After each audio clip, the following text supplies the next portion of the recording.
রোজ রোজ তেল মশলাদার খাবার তৈরি না করে তেল ছাড়া ঘরে থাকা শুধুমাত্র সুজি দিয়ে তৈরি করে নিন এই স্বাস্থ্যকর নাস্তা।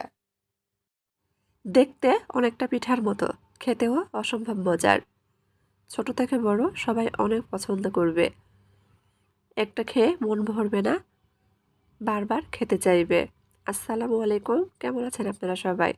আশা করছি সবাই অনেক বেশি ভালো আছেন। সবাইকে আবারও একবার আমন্ত্রণ করছি আজকের আরেকটি ইউনিক রেসিপি দেখার জন্য।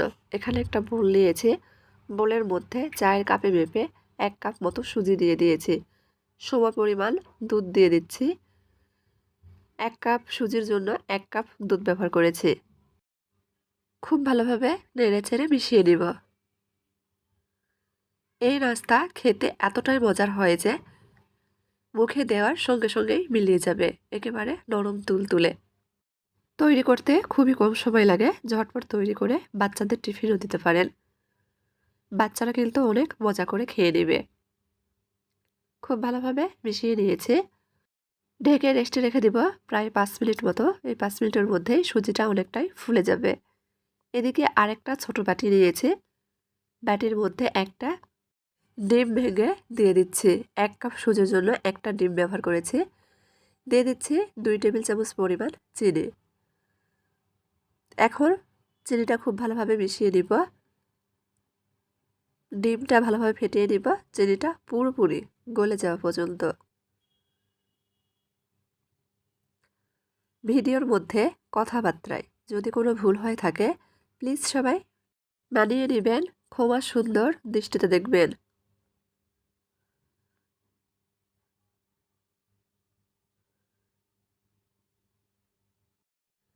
ডিম ভালোভাবে ফেটিয়ে নিয়েছি, চিনিটা পুরোপুরি গলে গিয়েছে। সাইডে রেখে দিব। এদিকে 5 মিনিটে সুজিটা কিন্তু খুব ভালোভাবে ফুলে উঠেছে। একটু নেড়েচেড়ে মিশিয়ে নিচ্ছি। এখন ডিম চিনির মিশ্রণ দিয়ে দিচ্ছি, খুব ভালোভাবে নেড়েচেড়ে মিশিয়ে নিব।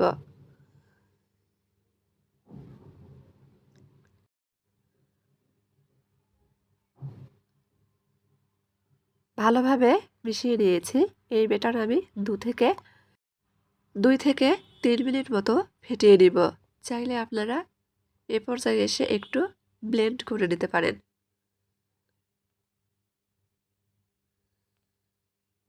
নাস্তার এই ব্যাটার যত ভালোভাবে তৈরি করা হবে, নাস্তাগুলো ঠিক ততটাই ফুলকো হবে আর নরম তুলতুলে। ভালোভাবে ফেটিয়ে নিয়েছি। এখন দিয়ে দিব সামান্য পরিমাণ লবণ, নেড়ে চেড়ে মিশিয়ে নিব।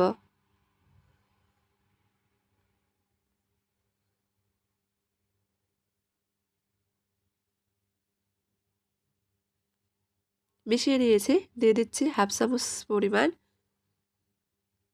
বেকিং পাউডার, নেড়ে চেড়ে মিশিয়ে নিব।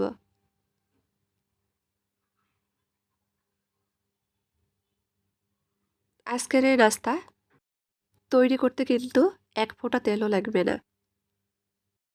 তেল ছাড়া নাস্তাও যে এতটা মজার হতে পারে ঘরে তৈরি না করলে কিন্তু বোঝাই যাবে না।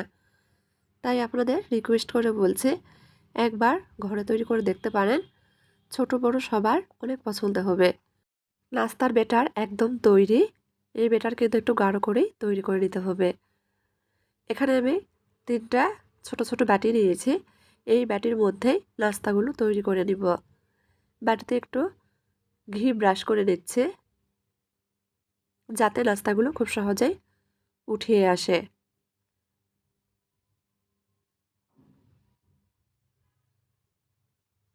এখন এই ব্যাটার থেকে পরিমাণ মতো ব্যাটার বাটিগুলোতে দিয়ে দিব। বাটি ভর্তি করে দিচ্ছি না, অর্ধেকটা পরিমাণ ব্যাটার দিয়ে দিব।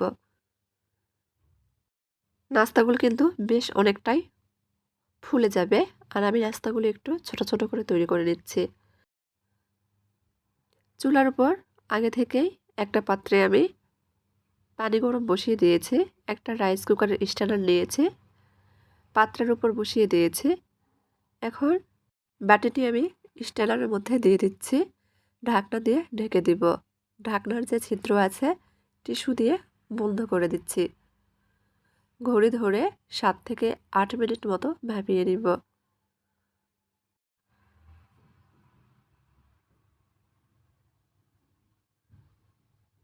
প্রায় 8 মিনিট পর আমি অফ ক্যামেরাতেই একটা কাঠি দিয়ে চেক করে নিয়েছি। নাস্তা কিন্তু ভিতর থেকে খুব ভালোভাবে হয়ে গিয়েছে। বাটিটা বের করে নিচ্ছি। আর একটা বাটি বসিয়ে দিচ্ছি। আবারও 8 মিনিট মতো ভাপিয়ে নিব। এভাবে এক এক করে নাস্তাগুলো তৈরি করে নিব। যেহেতু বাটিগুলো বড় ছিল, একবারে সবগুলো বাটি দেওয়া যাচ্ছিল না, সেজন্য এক এক করে তৈরি করে নিচ্ছে। বাটিগুলো ছোট হলে 7 মিনিটে কিন্তু সবগুলো নাস্তা তৈরি করা যেত। তো একইভাবে সবগুলো তৈরি করে নিয়েছি। খুব ভালোভাবে ঠান্ডা করে নিয়েছি। হাত দিয়ে আলতো হাতে চারপাশে ভাবে ছাড়িয়ে নিচ্ছি। তাহলে কিন্তু খুব সহজে বেরিয়ে আসবে। আগে থেকে 2টা বের করে রেখেছি। দেখেন কত সুন্দর বেরিয়ে এসেছে আর কতটা নরম তুলতুলে হয়েছে একটু দেখিয়ে দিচ্ছি। তো আমার আজকের এই তেল মশলা ছাড়া হেলদি টেস্টি নাস্তা রেসিপিটি আপনাদের কাছে যদি একটু ভালো লেগে থাকে তাহলে প্লিজ সবাই চ্যানেলটি সাবস্ক্রাইব করবেন। লাইক কমেন্ট শেয়ার করে নিয়মিত চ্যানেলের পাশেই থাকবেন। দেখেন মাশাআল্লাহ দেখতে কতটা লোভনীয় হয়েছে। একেবারে নরম তুলতুলে হয়েছে। মাত্র 1 কাপ সুজি দিয়ে আমার কিন্তু এখানে ছোট বড় 5টি নাস্তা হয়েছে। এখন ভেঙে শেয়ার করছি যে কতটা নরম তুলতুলে হয়েছে। ভিতর থেকে কিন্তু একদম জালিদার হয়েছিল। দেখেন কতটা সুন্দর হয়েছে আর একেবারেই নরম তুলতুলে, মুখে দিলেই মিলিয়ে যাবে। আবারও বলছি, রেসিপিটি ভালো লাগলে প্লিজ একটা লাইক দিয়ে দিবেন। তো আজকের মতো এই পর্যন্তই। সবাই ভালো থাকবেন। আল্লাহ হাফেজ।